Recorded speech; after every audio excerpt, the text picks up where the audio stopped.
Hello. प्रकृति में सृजन एक बेहद ही खास एहसास होता है।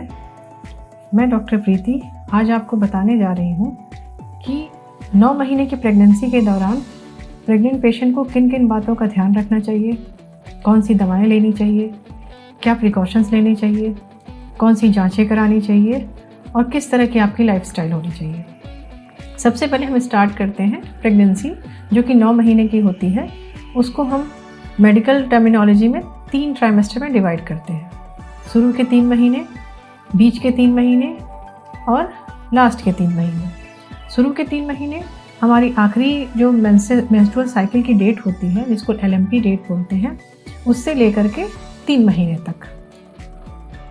बीच के 3 महीने जो महीने का चौथा महीना, जो प्रेगनेंसी का चौथा महीना होता है, वहाँ से लेके 6 महीने तक, चौथा, पाँचवा, छठवां महीना। और लास्ट ट्राइमेस्टर होता है 7 मंथ से लेके 9 मंथ तक। सबसे पहले हम आते हैं फर्स्ट ट्राइमेस्टर के बारे में।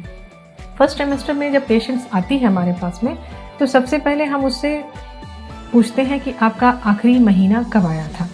आखिरी महीने की डेट, जिसको LMP डेट बोलते हैं, लास्ट मेंस्ट्रुअल पीरियड, उस डेट से हम पेशेंट का पीरियड ऑफ जेस्टेशन निकालते हैं कि उसकी प्रेगनेंसी का कितने दिन की ड्यूरेशन की उसकी प्रेगनेंसी है। कोई भी मरीज जब उसका महीना आता है 10 दिन, बस 15 दिन जब चढ़ जाता है या बढ़ जाता है, ओवर ड्यू हो जाता है, तब वो आती है हमारे पास में, तो हम उससे उसकी ड्यू डेट निकालते हैं। इसको बोलते हैं एक्सपेक्टेड डेट ऑफ डिलीवरी, यानी कि EDD। उससे हम EDD निकालते हैं। हालांकि जो कुछ पेशेंट्स को ऐसा होता है कि जिनको अपनी EDD की जानकारी नहीं होती है, तो या LMP डेट की जानकारी नहीं होती है, तो उनका डेट हम जो है अल्ट्रासाउंड के हिसाब से निकालते हैं, जो कि पहले ट्राइमेस्टर वाला ज़्यादा रिलायबल होता है। उसके बाद हम सबसे पहले हम बात करते हैं फर्स्ट ट्राइमेस्टर के सिम्टम्स के बारे में। कौन कौन से सिम्टम्स आते हैं पेशेंट्स को। सबसे पहले इस ट्राइमेस्टर में पेशेंट्स को एक तो मॉर्निंग सिकनेस होती है, मन खराब रहता है हमेशा, मूड स्विंग्स होता है, मेंटल डिस्टर्बेंसेस होते हैं, नोजिया, वॉमिटिंग की कंप्लेन होती है, पेशेंट को पेन एब्डोमेन की कंप्लेन होती है।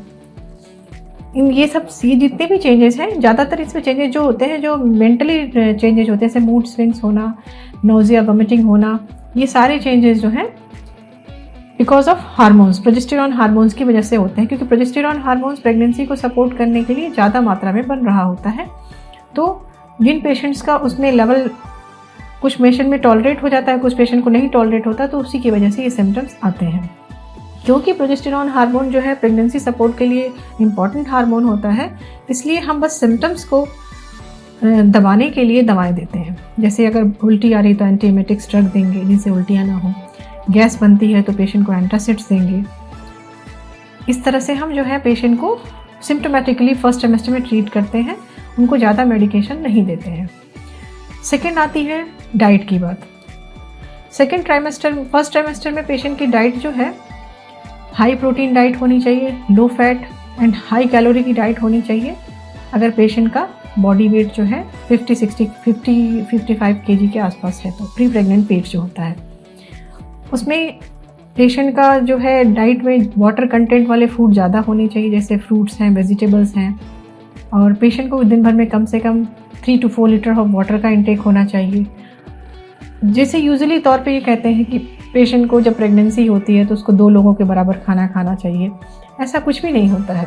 पेशेंट को हमेशा फर्स्ट ट्राइमेस्टर में अपनी कैलोरी में 300 एक्स्ट्रा कैलोरी ऐड कर लेनी चाहिए, 300 kilo calorie extra calorie add कर लेनी चाहिए। उसमें क्या होता है, जैसे कि अगर पेशेंट 2 रोटी खाती है तो उसको बजाय उसको 3 रोटी खाना चाहिए। अगर पेशेंट 1 कटोरी दाल पीती है तो उसको 1.5 कटोरी पीनी चाहिए। ऐसे ही बस हम कुछ मात्रा जो है वो हम बढ़ा देंगे, उससे से हमारा 300 कैलोरी एक्स्ट्रा हो जाता है। फिर उसके बाद आती है बात कि इसमें डाइट में हम बच्चे में ब्रेन डेवलपमेंट अच्छा हो, बच्चे के न्यूरल डेवलपमेंट अच्छा हो, उसके लिए जो है हमें ओमेगा फैटी एसिड्स और फोलिक एसिड का इस्तेमाल डाइट में करना चाहिए। यूजुअली मेडिकेशन में फोलिक एसिड का इस्तेमाल फर्स्ट ट्राइमेस्टर में होता है, जिसमें फोलिक एसिड की मात्रा जो होती है 400 माइक्रोग्राम पर डे होती है।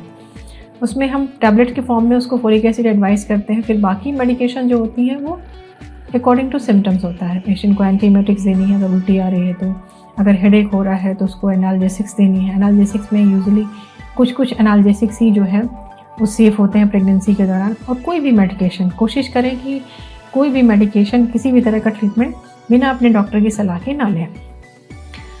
सबसे पहले जब भी आपको प्रेगनेंसी पता चलती है तो फर्स्ट ऑफ ऑल आप जाके पहले डॉक्टर के पास विजिट लीजिए।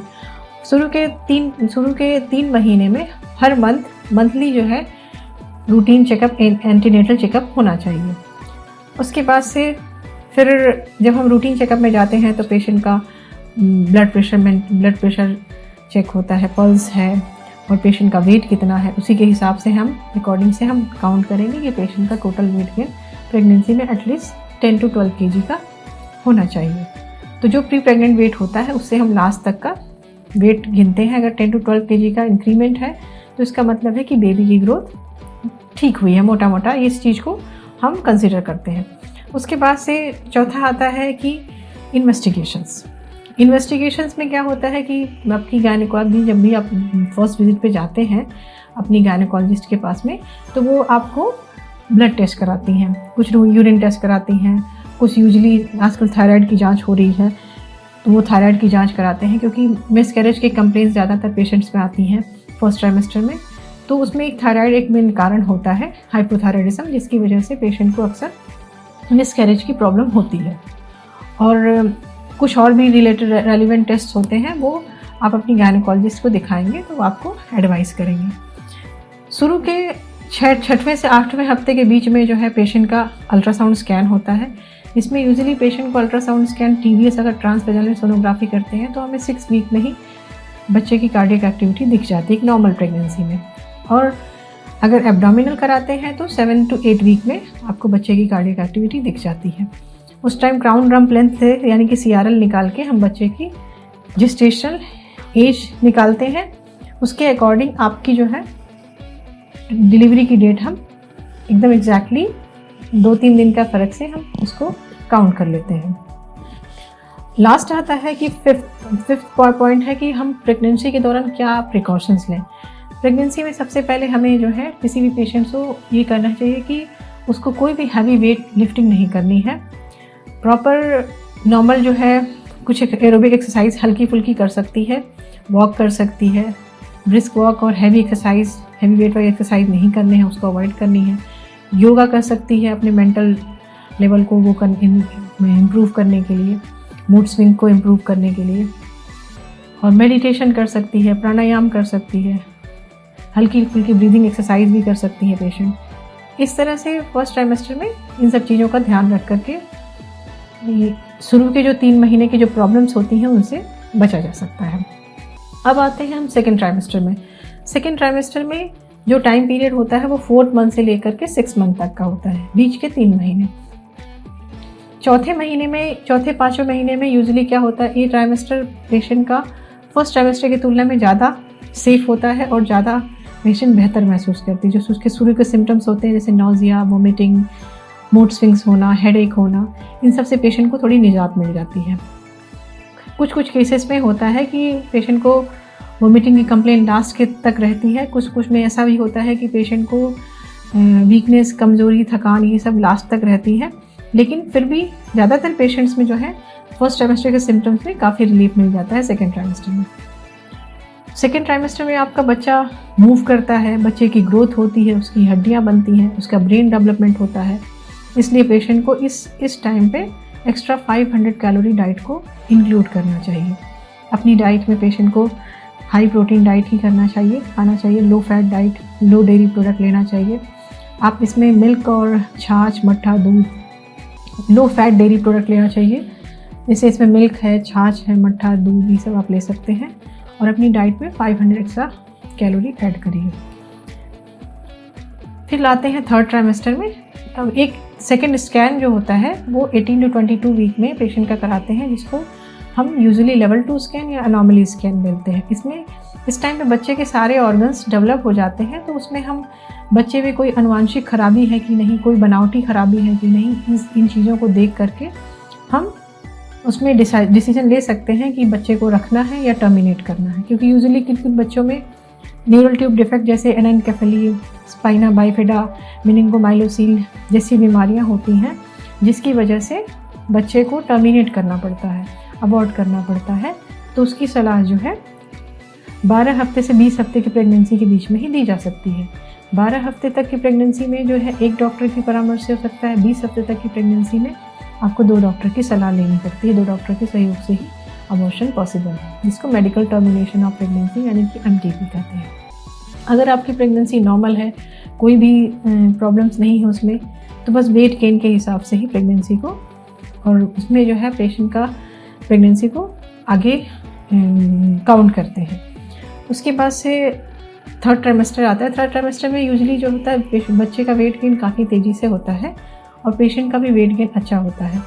इसमें पेशेंट को यूजुअली ज़्यादातर थकान वाले सिम्टम्स आते हैं। हैवी वेट होने की वजह से पेशेंट का पोस्चर चेंज हो जाता है। पेशेंट को बैक पेन की हिस्ट्री ज़्यादा रहती है, पेन एब्डोमेन की हिस्ट्री ज़्यादा रहती है।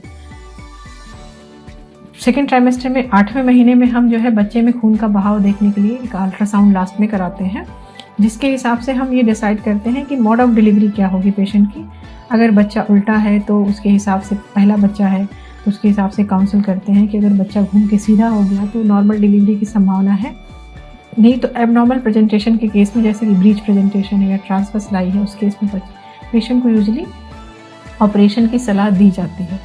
लेकिन वो बच्चे का घूमना लास्ट टाइम तक देख करके, एग्जामिनेशन करके हम डिसाइड करते हैं। कभी कभी होता है कि यूजुअली कभी ऐसा होता है पेशेंट 7.5-8 महीने पे आती है और उसका बच्चा जो है घूम के 9 महीने तक सीधा हो जाता है, तो उस केस में जो है हम उसको सलाह देते हैं कि लास्ट में भी आपका बच्चा जो है घूम के सीधा हो सकता है, तो डिलीवरी तक की डेट की वेट करिए। पानी कम है बच्चे का वज़न कम है, बच्चा IUGR है, ग्रोथ कम हुई है, ये सब जो है हम अल्ट्रासाउंड से और एग्जामिनेशन पॉइंट ऑफ व्यू से चेक कर लेते हैं। फिर डिलीवरी के लिए मोड ऑफ डिलीवरी, जैसे 34 हफ्ते की प्रेगनेंसी के बाद से 37 हफ्ते तक की प्रेगनेंसी में अगर बच्चा होता है तो उसको प्री टर्म डिलीवरी बोलते हैं। प्री टर्म डिलीवरी के लिए पेशेंट्स को प्रिकॉशन लेना पड़ता है। उसमें अवॉइड करना होता है कि पेशेंट को जर्क न लगने पाए, कोई हैवी वेट न उठाए। इन सब चीज़ों से बचने की वजह से अगर 37 वीक की पेशेंट प्रेगनेंसी कंप्लीट कर लेती है तो उसके बाद हम पेशेंट का पेल्विक एग्जामिनेशन के लिए उसको बुलाते हैं और लास्ट के 3 महीने में पेशेंट की जो है हर वीक पे पेशेंट का जो है एग्जामिनेशन या उसका ANC चेकअप होना चाहिए। यूजुअली नहीं हर वीक तो 10 डेज़ पे तो होना ही चाहिए। पेशेंट का 37 वीक पे पेल्विक एग्जामिनेशन करके हम डिसाइड करते हैं कि इसकी नॉर्मल डिलीवरी पॉसिबल है कि किसी बोन मॉलफॉर्मेशन की वजह से ऑपरेशन की ज़रूरत पड़ सकती है। यूजुअली जो लास्ट डेट डिलीवरी दी जाती है वो 40 वीक की टोटल प्रेगनेंसी होती है। तब तक हम पेशेंट की, अगर उसका कलर डॉपलर फ्लो नॉर्मल आता है तो हम वेट करते हैं। उसके बाद भी अगर पेशेंट का बच्चा नहीं डिलीवर होता है तो हम उसको काउंसिल करते हैं, घर वालों को काउंसिल करते हैं और कोशिश करते हैं कि नॉर्मल तरीके से एक लास्ट प्रयास करते हैं। अगर नहीं होता है तब फिर हमें ऑपरेशन की तरफ सोचना पड़ता है। ये कुछ ब्रीफिंग है, इम्पॉर्टेंट चीज़ें हैं जो प्रेगनेंसी के दौरान एक नॉर्मल पर्सन को जाननी ज़रूरी होती हैं। बट इसमें कुछ स्पेसिफाइड चीज़ें जानने के लिए आपको अपनी गायनेकोलॉजिस्ट से सलाह लेनी चाहिए। इसके लिए आपको हॉस्पिटल में आके अपना रेगुलर विजिट लेना चाहिए, प्रॉपर डाइट खानी चाहिए, डॉक्टर जो आपको सलाह देते हैं उसको हर टाइम पे आपको इन्वेस्टिगेशन कराना चाहिए। इसके साथ में कुछ भी अगर आपको कोई प्रॉब्लम होती है, कुछ भी नहीं, कोई भी दिक्कतें होती हैं तो अपनी नज़दीकी गायनेकोलॉजिस्ट से सलाह लीजिए। या तो अगर आप झूसी में रहते हैं, अगर आप इलाहाबाद में रहते हैं तो आप मुझे आकर के कंसल्ट कर सकते हैं। मेरी कंसल्टेंसी ऑनलाइन भी है, ऑफलाइन भी है। Thank you.